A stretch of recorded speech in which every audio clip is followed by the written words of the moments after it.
Saludos oyentes de radio, gracias por escucharnos en la tarde-noche de este martes 13 de mayo del año 2025. Antes de contarles todo lo que ha ocurrido hoy, que es mucho y que está ocurriendo, porque acabamos de conocer nuevos mensajes de Ábalos, esta vez no con Sánchez, sino con otra persona del gobierno de España. Antes de contarles todo eso, permítanme que les ponga en contexto para que ustedes alcancen a entender la gravedad de la maniobra que ha llevado a cabo hoy el sanchismo. Porque si hubiera sido por la Fiscalía, ahora mismo no se estaría investigando a Begoña Gómez. No habría caso. Según dijo el propio juez Peinado, la Fiscalía ha actuado como un abogado más de Begoña Gómez. De hecho, ha actuado mejor que el abogado de Begoña Gómez. Ha presentado más de una decena de recursos intentando frenar las investigaciones, ha pedido el archivo de la causa, ha acusado al magistrado de llevar a cabo una investigación prospectiva de la mujer del presidente del gobierno. Pero es que si hubiera sido por la Fiscalía, tampoco se estaría investigando al hermano del presidente, porque la Fiscalía cambió de criterio y pasó de avalar la instrucción a recurrir la imputación de David Sánchez Pérez Castejón. Además, la Fiscalía le ocultó a la juez instructora de la causa, la juez Viedma, que una aspirante al puesto del hermanito había alertado y denunciado el supuesto amaño del concurso. Y si hubiera sido por la Fiscalía, tampoco se estaría investigando al propio fiscal general del Estado, porque la Fiscalía se alineó varias veces con la defensa del jefe y argumentó que no había pruebas de la revelación de secretos por parte de Álvaro García Ortiz.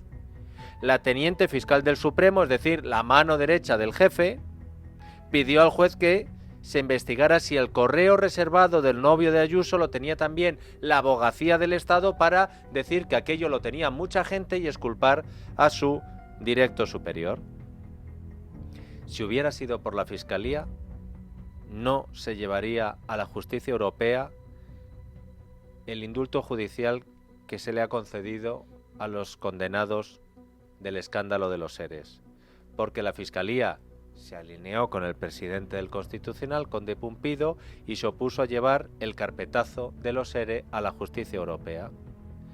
Rechazó la propuesta de la Audiencia Provincial de Sevilla y se mostró contrario a permitir que un juzgado español pudiera consultar al Tribunal de Justicia de la Unión Europea. Hasta el Constitucional le pareció un exceso lo que había hecho Pumpido. Hasta a magistrados de izquierdas del Constitucional les pareció un cantazo lo que quería hacer Pumpido, pero a la Fiscalía no. A la misma Fiscalía que, si hubiera sido por ella, pues estarían declarados culpables de colaborar con los narcos los jefes de Oconsur, y no se estaría investigando ahora la operación para acabar con pruebas falsas con la unidad que derrotó al narco. Y así les podría seguir poniendo ejemplos si no fuera porque tengo muchas cosas que contarles de hoy, porque la Fiscalía también se opuso a que el Tribunal Supremo investigara a Carles Puigdemont por el caso Tsunami, se opuso a que el Tribunal de Cuentas consultara a la justicia europea sobre la amnistía, defendió el indulto a Oriol Junqueras por el delito de malversación, se opuso a reabrir el caso Miguel Ángel Blanco. Pero como siempre recordamos, no todos los fiscales son iguales. Y si hablamos de la Fiscalía en genérico, es porque la Fiscalía es una institución jerárquica en la que todos sus fiscales deben rendir cuentas al jefe, que es el fiscal general del Estado. ¿Y quién nombra al fiscal general del Estado? ¿De quién depende la Fiscalía según la doctrina sanchista? Pues eso. Y una vez que les hemos recordado esto, vamos con parte de lo de hoy. Porque hoy el Consejo de Ministros ha dado luz verde a una reforma del Estatuto Orgánico de la Fiscalía que deja a España en una situación de extrema gravedad.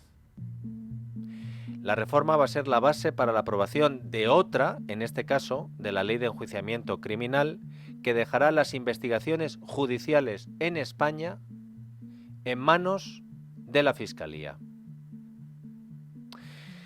El gobierno, con la excusa de reforzar la autonomía de la Fiscalía, que como saben le importa muchísimo al que dijo de quién depende la Fiscalía, ha presentado esta reforma. Y las principales novedades tienen que ver con darle aún más poder al fiscal general del Estado. Extender su mandato, que pasaría de los 4 a los 5 años, y desde el gobierno dicen que es para desligarlo de la política y diferenciarlo de la duración de las legislaturas del gobierno. El encargado de presentar lo de hoy ha sido Bolaños, que ha dicho que el gobierno no podrá cesar al fiscal general del Estado por pérdida de confianza y que el fiscal general del Estado no podrá renovar su mandato y solo podrá optar a uno sin poder ser reelegido. Y que, ojo a esto, el fiscal general del Estado va a ser el encargado del registro de asociaciones de fiscales y del control de su financiación. Y a partir de que se apruebe la reforma puesta en marcha hoy, quedará prohibida la financiación privada de las asociaciones de fiscales. Y aquí tenemos que hacer un parón, para que vean ustedes la importancia de lo que les estoy hablando. Porque precisamente una de esas asociaciones de fiscales a las que el gobierno quiere poner coto, la APIF, la Asociación Profesional Independiente de Fiscales, le pedía hoy al juez del Supremo, Ángel Hurtado, que procese ya al fiscal general del gobierno por un delito de revelación de secretos. En la rueda de prensa posterior al Consejo de Ministros, cuando estaba presentando los cambios en la normativa que regula la Fiscalía, le han preguntado precisamente a Bolaños por este asunto. Respecto al actual fiscal general, este mismo martes una acusación popular ha pedido su procesamiento por un delito de revelación de secretos en la causa que se abrió por la querella que presentó la pareja de Ayuso. Quería saber si el Gobierno considera que debería dimitir si finalmente se abre juicio oral contra él. Nosotros en el Gobierno apoyamos a la figura del fiscal general del Estado. Consideramos que en ese procedimiento judicial en el que se está viendo involucrado, lo que hizo fue contar la verdad a la ciudadanía y perseguir el delito y, por tanto, pues desde luego cuenta con nuestro respaldo. Y esto que acaban de escuchar es la clave por la que una reforma de la Fiscalía, que podría tener sentido en cualquier otro lugar y tiempo, aquí en España la tenemos que ver como un ataque definitivo contra nuestra democracia y contra la justicia por parte del sanchismo. Porque un gobierno normal tendría que haberle pedido al fiscal general del Estado, que nombró, que se fuera en el mismo instante en el que fue imputado. El gobierno no puede destituir al fiscal general, pero le puede decir, hombre, te han imputado, te tienes que ir. Pero no solo no lo hizo en el pasado, sino que, como lo considera su ministro 24, hoy el gobierno ha confirmado que aunque el Tribunal Supremo procese al fiscal general del Estado, el gobierno lo va a seguir manteniendo en su cargo.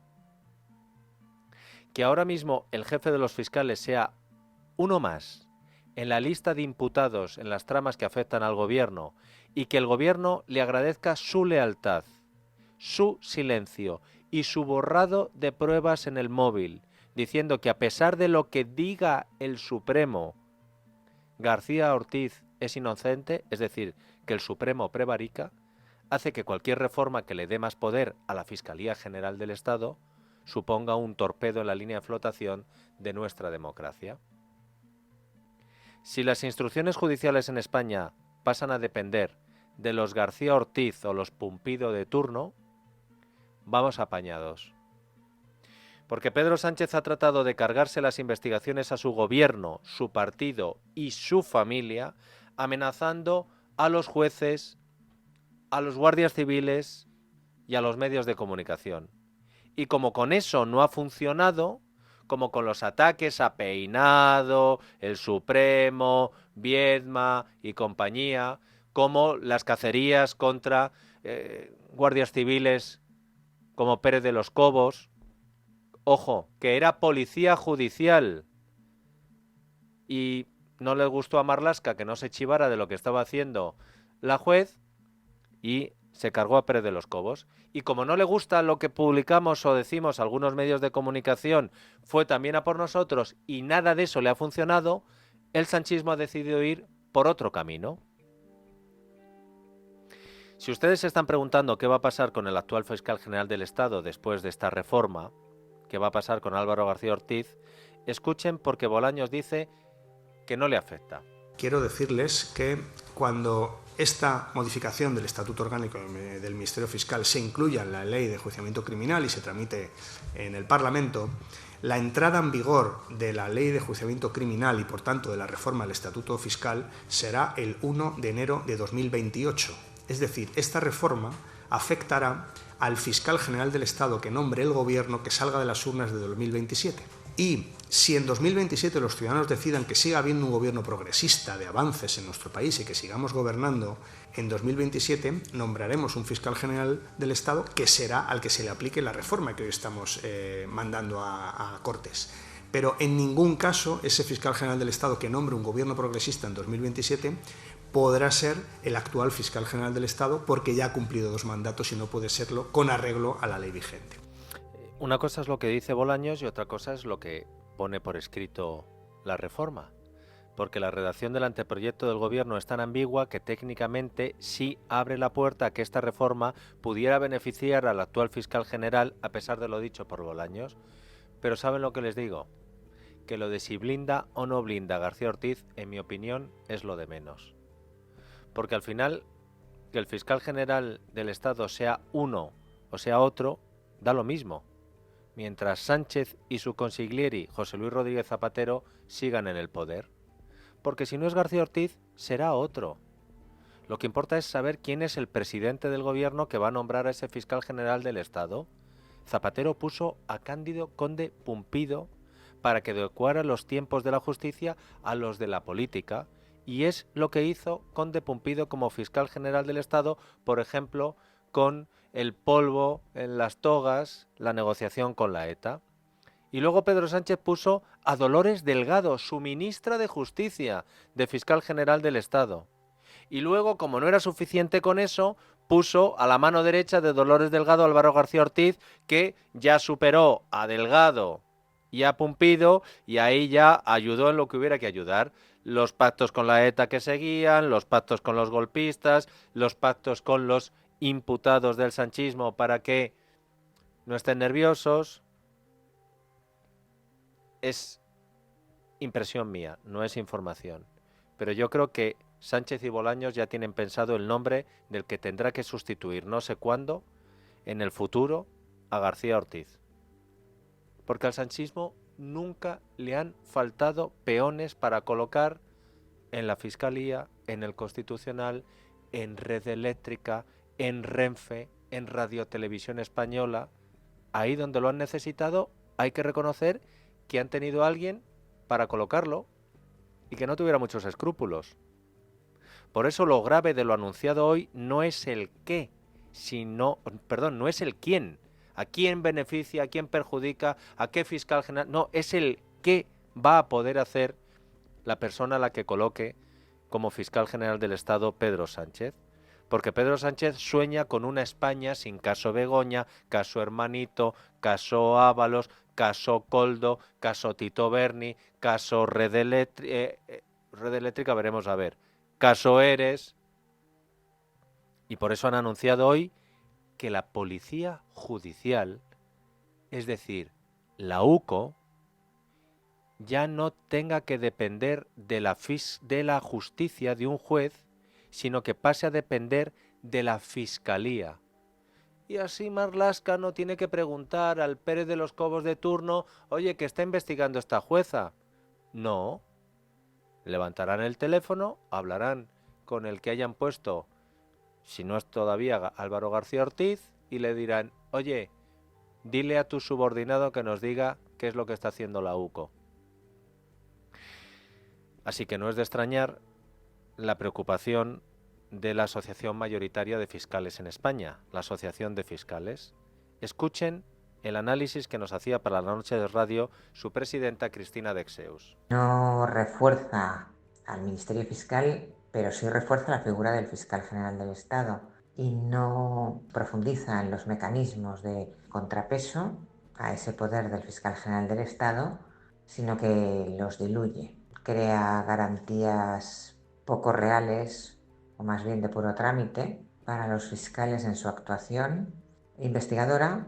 Al Consejo Fiscal pues lo deja muy de lado, tremendamente apartado, con unas funciones muy limitadas y muy poco relevantes a efectos de realizar esa labor de contrapeso, y es una ocasión que se desaprovecha para hacer una buena regulación de la organización y el funcionamiento del Ministerio Fiscal. Por último, la regulación farragosa del artículo 27 que prevé el mecanismo de discrepancia frente a órdenes o instrucciones recibidas de la jefatura o de los superiores jerárquicos, la hace difícilmente aplicable. Pues si nadie lo remedia, esa es la España que nos espera. Si la Fiscalía para Sánchez dependía de él, había que quitarle a los jueces la instrucción de los casos y dársela a uno de sus subordinados. Porque es que si lo dejamos en manos de los jueces, lo mismo vamos a terminar en la cárcel. Si el actual fiscal general del Estado no hubiera destruido sus móviles, yo tengo la impresión que sus cadenas de WhatsApp con el gobierno de Sánchez hubieran dado todavía más juego que incluso el que están dando la de José Luis Ábalos con Pedro Sánchez. Y desde hace unos minutos, no solo con Pedro Sánchez, que ahora les contaré quién es, les voy a dar una pista, la siguiente protagonista en la cadena de WhatsApp de José Luis Ábalos. Pero antes, en Moncloa y en Ferraz, por algún motivo, porque dicen que si no tienen importancia estos mensajes, si esto es como un chat de primos, esto es tal, pues están de los nervios, porque además Ábalos les está haciendo sufrir. Ábalos está disfrutando. El Confidencial, por ejemplo, dice que hay pánico en el PSOE. Textualmente dicen los socialistas que hay acojone por el efecto que pueda tener ante la opinión pública no ya estos textos, sino que puedan salir a la luz pública todos los mensajes de una persona que ha sido todopoderosa en el partido y mano derecha de facto del presidente durante 3 años. El móvil de Ábalos, dicen estas fuentes, no es solo con Pedro, ha hablado con todo Pichichi. Tendrá 1000 cruces de mensajes con ministros, con los números 2 de los ministros y luego conversaciones sobre terceros con otros.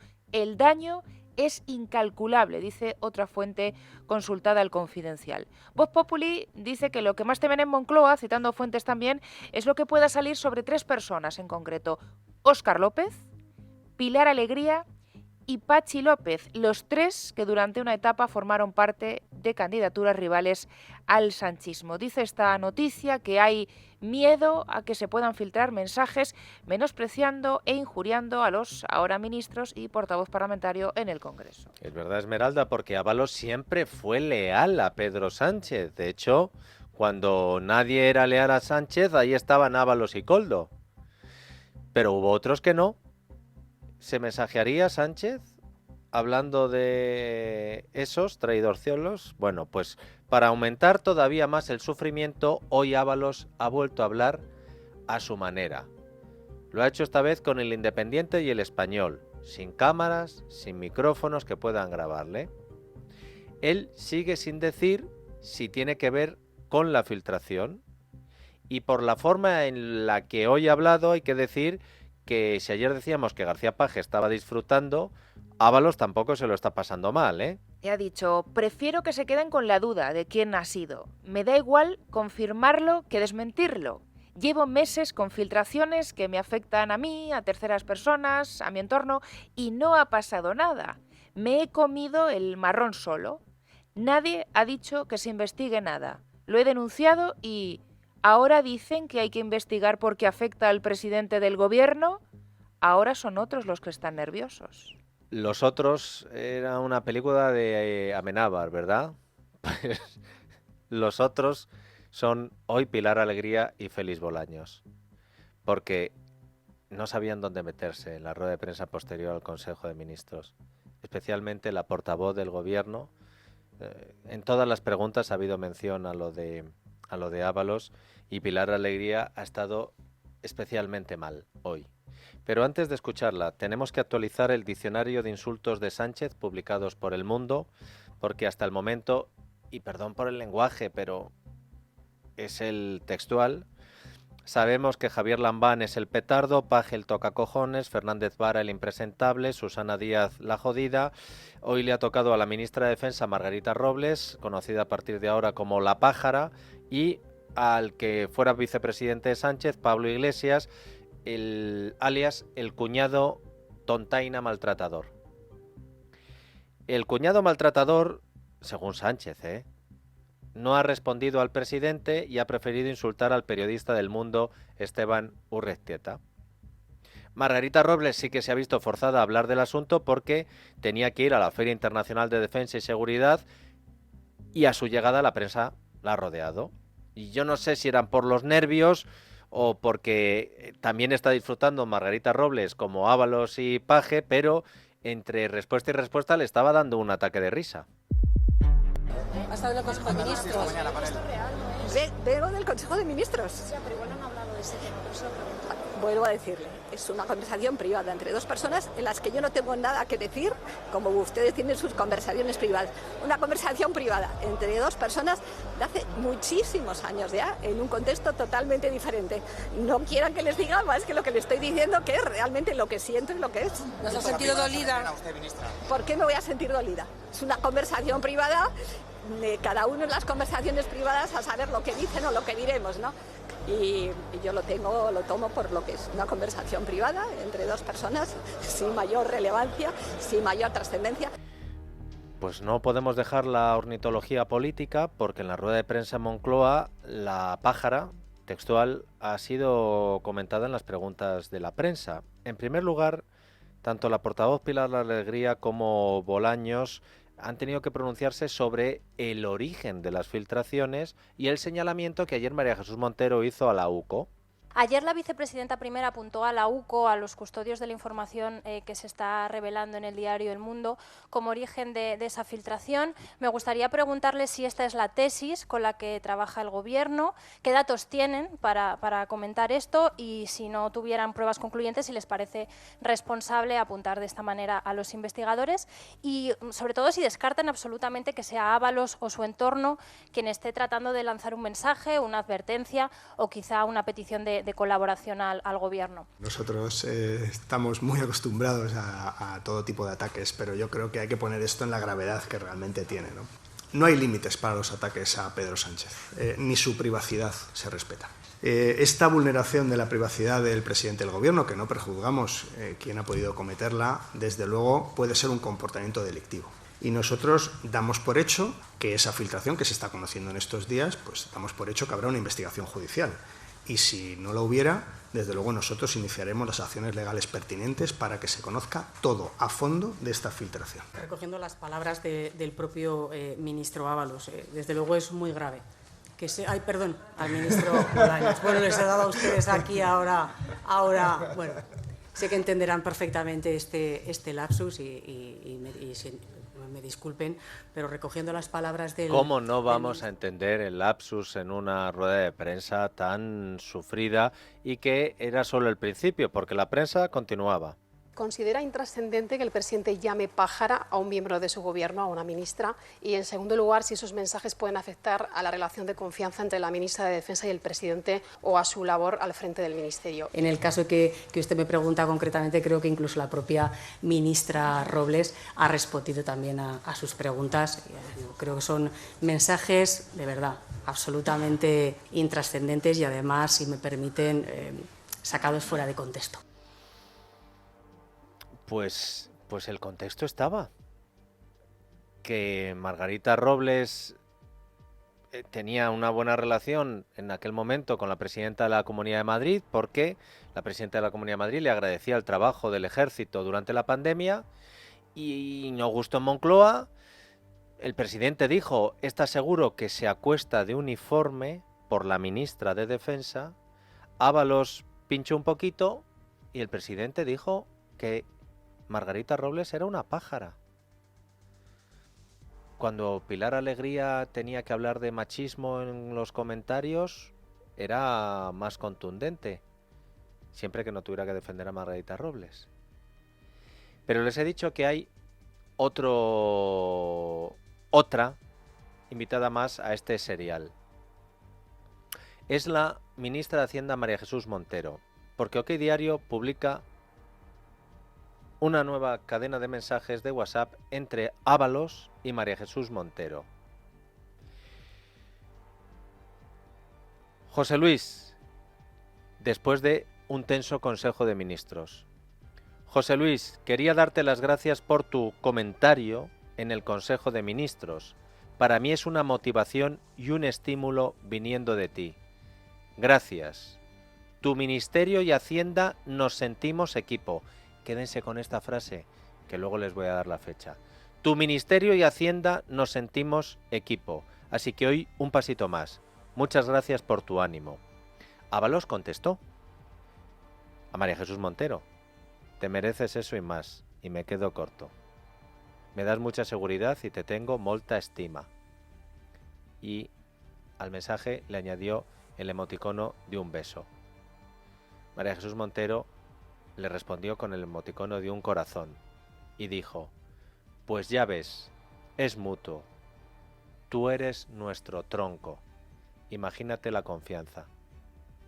La última vez que habíamos tenido que utilizar la expresión tronco en algo informativo fue cuando Villarejo se refería a Baltasar Garzón como es nuestro tronco.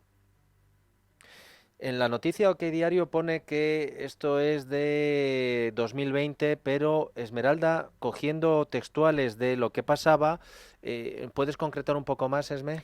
Pues estos mensajes se producen el 27 de octubre de 2020, que es cuando el Gobierno aprueba en Consejo de Ministros unos presupuestos en plena pandemia y sale a comparecer María Jesús Montero para explicarlos. Uy, entonces Transportes y Hacienda eran un equipo. ¿Qué pasó un mes después? No, una semana. Ah, una semana, Una perdón. semana después, ¿Sí? Solo una semana después, ¿Sí? El día 3 de noviembre, ¿Sí?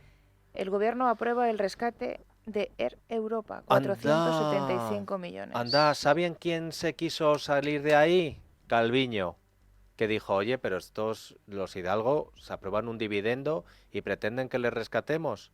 Y entonces salió Economía y entró Hacienda con Transportes.